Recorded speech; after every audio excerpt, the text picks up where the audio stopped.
Shrimati Priyanka Chaturvedi.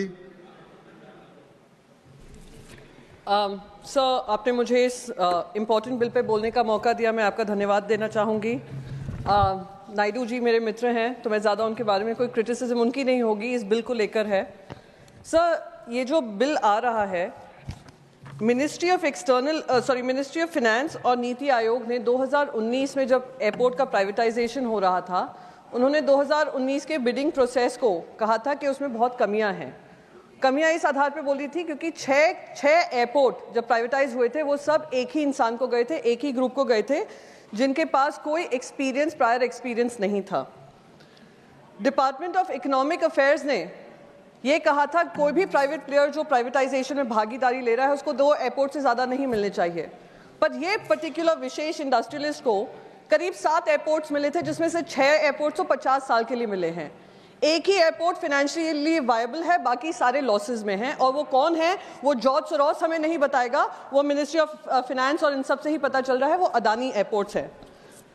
Sir, जब वो ये मैक्रो बिल है जहाँ पे हम एयरलाइंस की बात कर रहे हैं, एयरपोर्ट्स की बात कर रहे हैं, इंफ्रास्ट्रक्चर की बात कर रहे हैं, इन्होंने कहा कि 880 एयरक्राफ्ट नए आने वाले हैं, पर ये बताना भूल गए कि हमने 5 एयरलाइंस जो फुल सर्विस एयरलाइंस होती थी, करीब 13 सर्विस एयरलाइंस होती थी, 5 फुल सर्विस एयरलाइंस होती थी, 17 साल में अब एक ही रह गई है, वो है एयर इंडिया।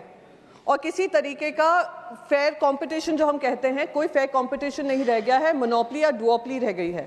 2 एयरलाइंस पूरे एविएशन सेक्टर को संभाल रही हैं, जिसकी वजह से ये हाई टैरिफ्स जो हम फेस करते हैं वो इसी वजह से फेस करते हैं। ना एयरलाइंस हैं, 880 एयरक्राफ्ट हैं, पर किसके पास मोनोपोली है, डुओपोली है, वो हम सब जानते हैं, वो इंडिगो एयरलाइंस है और एयर इंडिया है। सर, दूसरा जो है कहा जाता है जो टैक्सेस ATF फ्यूल है, 40% जो पैसेंजर फेयर होता है वो जो फ्यूल है उसकी वजह से निर्धारित होता है। उस पर भी जो सारे इनके स्टेट्स हैं, जिस तरीके से उस पर टैक्सेस लगते हैं, उस पर भी किसी तरीके की कार्रवाई नहीं की गई है कि जनता को राहत मिले। मंत्री जी ने उड़ान स्कीम के बारे में कहा था कि उड़ान स्कीम से हवाई चप्पल वाले हवाई यात्रा कर रहे हैं। अभी महाराष्ट्र के भी एक MP बताकर गए हैं कैसे उड़ान भर रहे हैं। 870 रूट निर्धारित किए थे, जिसमें से 106 रूट तो डिसकंटिन्यू कर दिए 3 साल में ही। तो ये कहाँ से हम कह रहे हैं कि हम नए एयरपोर्ट्स बना रहे हैं, पर वो एयरपोर्ट्स बन रहे हैं पर वो ऑपरेशनल नहीं है, आधे से ज़्यादा तो बंद हो रहे हैं। 8 एयरपोर्ट्स अंडर दी उड़ान स्कीम आर नॉट ऑपरेशनल। कौन से हैं? तेजपुर, पोरबंदर, हिसार, बिदर, पौंडीचेरी, पठानकोट, पैक्योंग एंड कुशीनगर, ये वाले ऑपरेशनलाइज ही नहीं हुए हैं।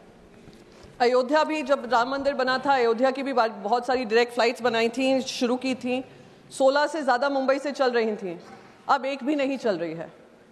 तो सर, ये जो स्कीम्स अनाउंस होती हैं वो कहीं ना कहीं इम्प्लीमेंटेशन में विफल होती हैं। सर, एक लास्ट पॉइंट है, क्योंकि वो मेरे पार्लियामेंट्री क्वेश्चन का मुझे जवाब मिला था। जनवरी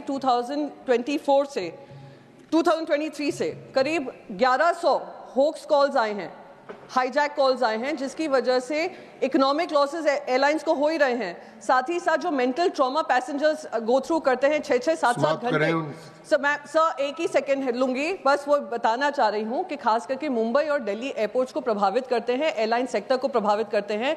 उसका इकोनॉमिक लॉस कितना है, किस तरीके से हम उसको हैंडल करेंगे, ये सारी चीज़ें निर्धारित करना ज़रूरी है। ये इन्हीं शब्दों के साथ मैं कहूँगी कि विधेयक बिल अच्छा है, पर उसको और पुख्ता बनाया जा सकता है। Thank you so much. धन्यवाद।